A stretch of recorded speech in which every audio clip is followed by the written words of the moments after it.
Hi అండి. అందరికీ నమస్కారం. Welcome to my channel. ఈ వీడియోలో ఏపీ ప్రభుత్వ ఉద్యోగులకు మరియు పెన్షనర్లకు భారీ శుభవార్త. 2 విడతల డీఏ, డీఆర్ అరియర్స్ అకౌంట్‌లో 10,000 వరకు జమ అంటూ అప్డేట్ రావడం జరిగింది. సో, దీనికి సంబంధించిన పూర్తి వివరాలు ఈ వీడియోలో తెలుసుకుందాము. వీడియో అయితే ఎక్కడే గాని స్కిప్ చేయకుండా ఎండ్ వరకు చూసేయండి. అప్పుడు ఇన్ఫర్మేషన్ పూర్తిగా అర్థమవుతుంది. అలాగే వీడియో చూస్తున్న ప్రతి ఒక్కరు వీడియోకి లైక్ చేయండి ఫ్రెండ్స్. ఈ వీడియోని తోటి ఉద్యోగ పెన్షనర్ మిత్రులతో అయితే షేర్ చేయండి. కొత్తగా మన ఛానల్ చూస్తున్న వారు ఇంకా ఎవరైనా సబ్స్క్రైబ్ చేసుకోకపోతే వెంటనే మన ఛానల్ అయితే సబ్స్క్రైబ్ చేసుకోండి. సబ్స్క్రైబ్ చేసుకోవడం వల్ల నేను చేసే ప్రతి ఒక్క వీడియో మీ వరకు రీచ్ అవుతుంది. ఇక ఆలస్యం చేయకుండా వివరాల్లోకైతే వెళ్ళిపోదాము. సో ఫ్రెండ్స్, ఇక విషయానికొచ్చినట్లయితే ఆంధ్రప్రదేశ్ రాష్ట్ర ప్రభుత్వ ఉద్యోగులు మరియు పెన్షనర్లు వీరికి ఎంతో కాలంగా పేరుకుపోయిన బకాయిలు, అంటే ప్రభుత్వం బకాయి పడ్డ డీఏ అరియర్స్, పెన్షనర్స్‌కు డీఆర్ అరియర్స్ అన్నమాట. సో డీఏ, డీఆర్ ప్రకటించినప్పుడు అవి గత కాలానికి సంబంధించి అమలవ్వాల్సిన ఉన్న వాటికి అరియర్స్ అయితే ఉంటాయన్నమాట. సో అరియర్ అమౌంట్ అనేది చాలా పేరుకుపోయి ఉన్నది. 2018 నుండి గూడా పేరుకుపోయింది. ఇటీవలే 2018 సంబంధించి 2018, 19కి సంబంధించి గూడా టీఏలు విడుదల అయ్యాయి. కానీ అయినప్పటికీ గూడా ఇంకా ఏదేమైనప్పటికి గూడా డీఏలయితే ప్రకటిస్తూ వచ్చింది. కానీ గత ప్రభుత్వం బకాయి అయితే చెల్లించలేకపోయింది. సో వైఎస్ జగన్మోహన్ రెడ్డి గారు ఏమన్నారంటే మీడియా కాన్ఫరెన్స్‌లో, ప్రెస్ మీట్‌లో మాట్లాడుతూ, సో వైసీపీ ప్రభుత్వం 11 డీఏలు ప్రకటించింది అని జెప్పేసి, అంటే వైసీపీ ప్రభుత్వ హయాంలో 11 డీఏలయితే వచ్చాయి అని చెప్పారు. సో 11 డీఏలు ఇవ్వడం అనేది శుభపరిణామమే అయినప్పటికీ వీటి తాలూకా రావాల్సిన అరియర్స్ అయితే ఇంకా పెండింగ్‌లోనే ఉన్నాయన్నమాట. సో కొద్దో గొప్ప అరియర్స్ రీసెంట్‌గా చాలామందికి చెల్లింపులైతే జరిగాయి. ఇంకా కొద్దిమందికైతే పెండింగ్‌లో ఉన్నాయన్నమాట. కొన్ని సాంకేతిక టెక్నికల్ ఇష్యూస్ వల్ల వారికి కూడా త్వరలోనే ఈ యొక్క అరియర్స్ అనేవి జమ అవుతాయని ఆశిద్దాము. ఏదేమైనప్పటికీ ఎటు చూసుకున్నా కూడా మనకు ఈ డీఏ అరియర్స్ అనేవి 2020 నుంచి గాని పెండింగ్‌లోనే ఉన్నాయి. సో దాదాపు 5-6 సంవత్సరాల డీఏలకు సంబంధించి పెండింగ్‌లో ఉంది అమౌంట్. సో వారి బేసిక్‌ని, వారి క్యాడర్‌ని బట్టి ఒక్కొక్క ఉద్యోగికి ఈ యొక్క డీఏ అరియర్ అమౌంటే ఒక 2,00,000-8,00,000 వరకు ఉంటుంది. ఈ యొక్క అరియర్ అమౌంటే 2-8 లాక్స్ అయితే ఉంటుంది. మరి ఇంత భారీ మొత్తం ప్రభుత్వం దగ్గరే ఉండిపోవడం వల్ల బయట పెరుగుతున్న ధరల దృష్ట్యా సగటు ఉద్యోగి తీవ్ర ఆవేదన వ్యక్తం చేస్తున్నారనమాట. సో మాకు రావాల్సినటువంటి బకాయిలు ఏవైతే ఉన్నాయో వాటిని చెల్లించాలి అని చెప్పేసి కోరుతున్నారు. సో మనము గతంలో చూసుకున్నట్లయితే డీఏలు ఆహ్, ఉద్యోగ పెన్షనర్స్‌కు రావాల్సి ఉన్నవన్నమాట. అరియర్స్ ఇవన్నీ. వారి బేసిక్ పేని బట్టి ఇప్పుడు మనం చెప్పుకున్నట్లుగా 2,00,000 నుంచి 8,00,000 వరకు, లేదా అంతకంటే ఎక్కువ, అంటే మాక్సిమం 8,00,000 వరకు కూడా వెళ్ళే అవకాశం ఉండవచ్చు అని అంచనా.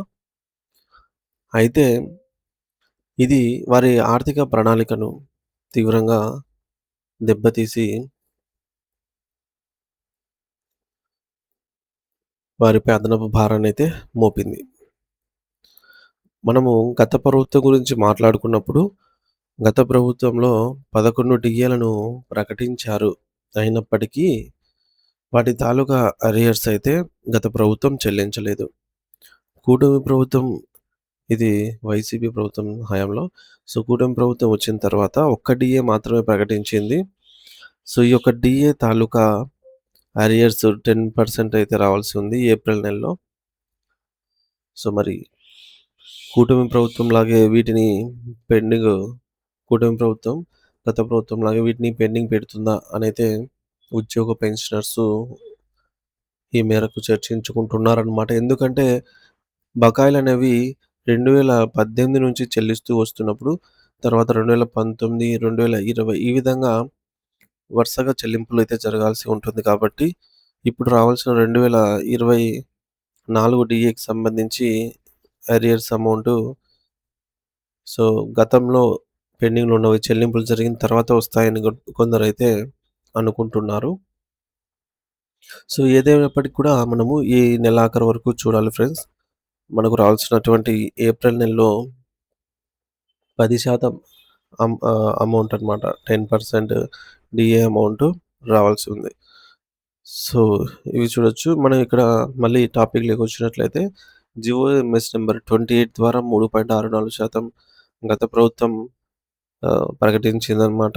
సో, చివర్లో అంటే గత ప్రభుత్వం చివర్లో 2 జీవోలను GOMS number 28 and GOMS number 30 ఇది ఉద్యోగులకు, ఇది పెన్షనర్లకు. ఇది డీఏ 3.64% ఇది డీఆర్ 3.64% కోసం ప్రకటించడం అయితే జరిగింది.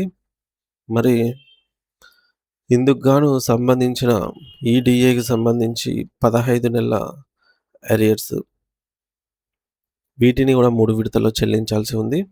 సో, గతంలో ఎట్టకేలకు ప్రభుత్వం చెల్లిస్తుంది అని వార్తలు, వదంతులు వచ్చినప్పటికీ ఈ మొత్తం అనేది ఒక్క రూపాయి గూడా జమ కాలేదు. వీటి తాలూకా అరియర్స్ అయితే పేరుకుపోయి ఉన్నాయన్నమాట. మరి చాలా వరకు గూడా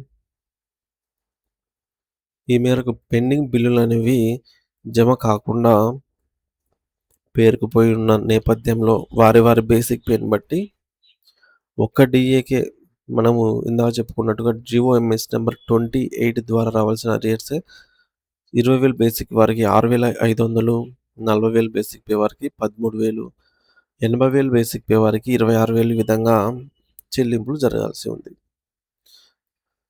సో, వివిధ స్లాబుల్లో ఉన్న ఉద్యోగ పెన్షనర్స్‌కు తమకు రావాల్సిన బకాయిల కోసమైతే వారు కాయలు కాసేలాగా ఎదురు చూస్తూ ఉన్నారు. అయితే మనకు పండుగ సమయాల్లోనైనా ప్రభుత్వము ఈ యొక్క బకాయిలను విడుదల చేస్తే కొంత ఆర్థిక ఉపశమనం అనేది లభిస్తుంది అని వారు ఆశించారు. కానీ గతంలో సంక్రాంతి అటువంటి నామమాత్రపు చెల్లింపులు మినహా పూర్తి బకాయిలేవి గూడా విడుదల కాని నేపథ్యం అయితే చోటు చేసుకుంది. సంక్రాంతి, దసరా తదితర పండుగలు అన్నీ గూడా మనకు ఆహ్, వచ్చాయి, వెళ్ళిపోయాయి. సో, అమౌంట్ అయితే ఏమి రాలేదు. ఇకపోతే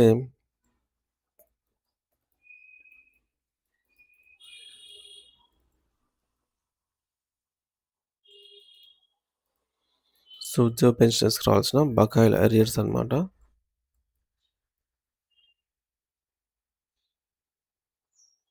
సో, ఈ విధంగా అయితే ఉంది ఫ్రెండ్స్.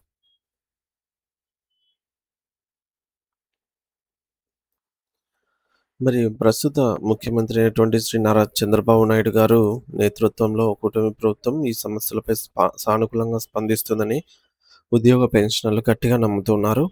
ఎన్నికల ప్రచారంలో గూడా ఉద్యోగుల సమస్యల పరిష్కారానికి ప్రాధాన్యత ఇస్తామని కూటమి నాయకులే హామీ ఇచ్చారు గూడా. మరి ఈ నేపథ్యంలో ముఖ్యమంత్రి గారు స్వయంగా ఉద్యోగ సంఘాల నాయకులతో ఈ నెలాఖరులోగా లేదా దగ్గరలో